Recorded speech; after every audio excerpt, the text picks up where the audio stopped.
I'm gonna make a little video.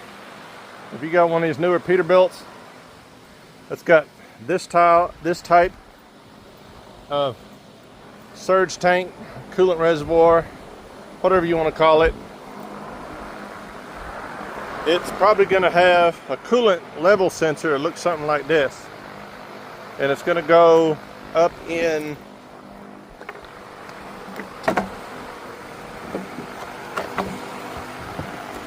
where is it? Here. Now, at first looking, you might be thinking that's going to leak coolant. It won't. You stick that sensor in there and it's completely encased, but it does have a float magnet right here. Now this has got 3 reed switches inside it. What happens is this magnet floats up and down with your coolant level, and it tells the sending unit, the sensor right here, to tell your ECM on the truck whether you've got completely full coolant, or if it's a little low, it'll say coolant level 1, low coolant. If it gets a little lower, it'll say coolant level 2, lower fluid.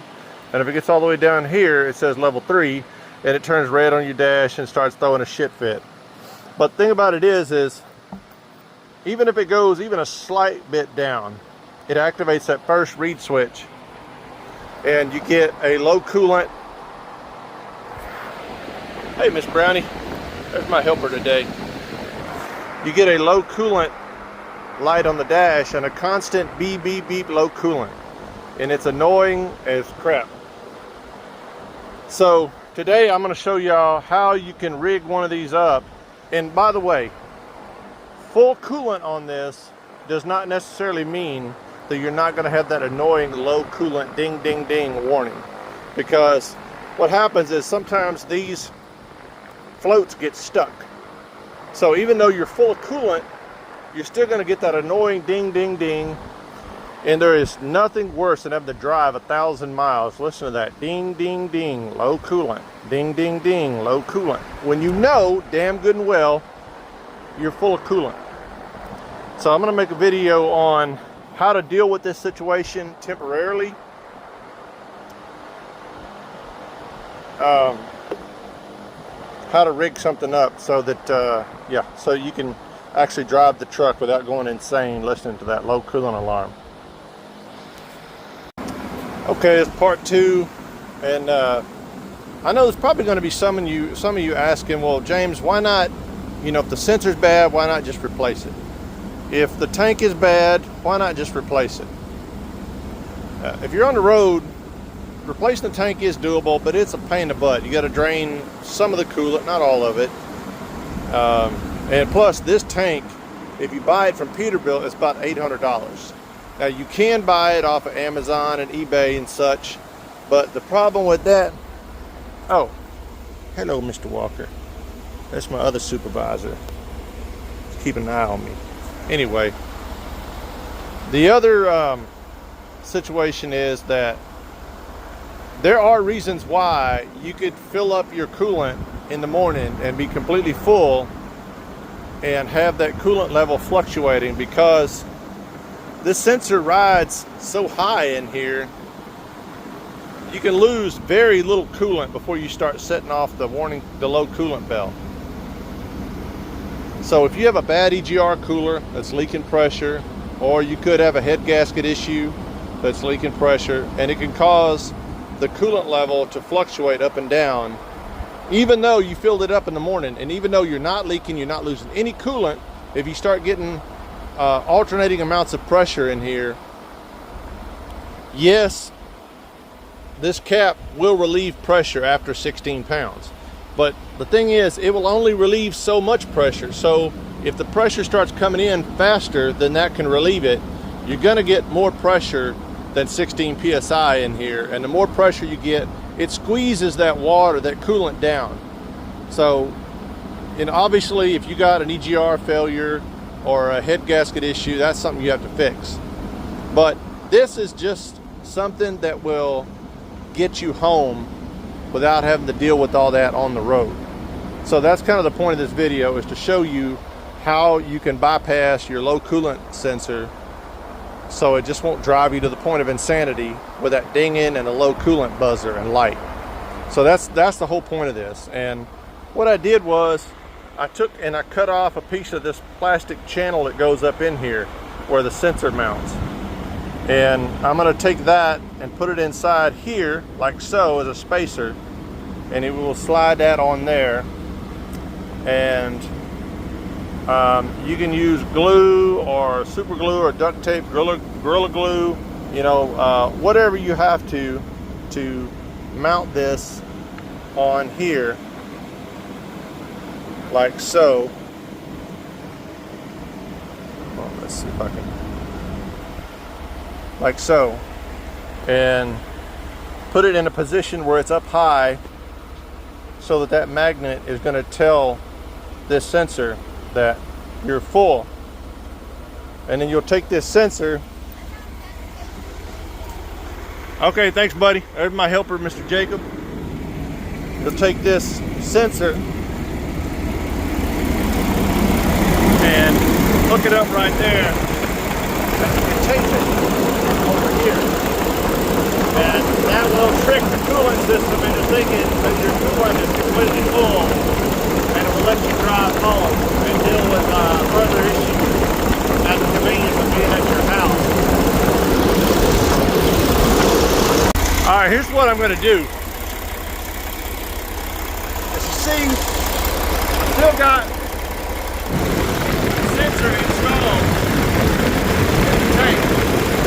I bought a new sensor, and it's a fairly cheap. I don't remember, maybe $20 or something like that, 30. I got a second sensor. This is the one I rigged up with the spacer and the magnet from the old, I pulled out the old coolant reservoir. So I've got it taped up here in the full position. Now remember, that's got a reed switch inside and a magnet right here. And this whole thing basically works off of a magnetic field. So wherever you put this, you got to keep that in mind, because I was going to tape it right here. The problem with that is you got two metal clamps right here. This metal is going to interfere with this magnetic field that tells that reed switch to turn on and off. So I've got to find somewhere to tape this where it's not exposed to metal. The only thing I've come up with so far is I'm going to try to tape it right here. Because the closest piece of metal is a little ways over here, a little ways over to that. Really no other metal close by. So for now, I'm going to try to tape this right here. Alright guys, so my question is, what do you not see here? Besides that stupid traction control, never mind that. Look, no warnings. There's no low coolant level 1, no low coolant level 2, no low coolant level 3, and most importantly, above all else, there's no blessed ding, ding, ding, ding low coolant. Now, let's go ahead and take a look at this.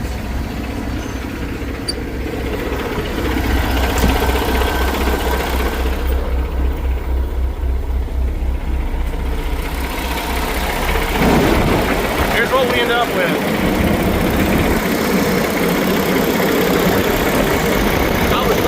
Over here is tied to this line. The problem with that is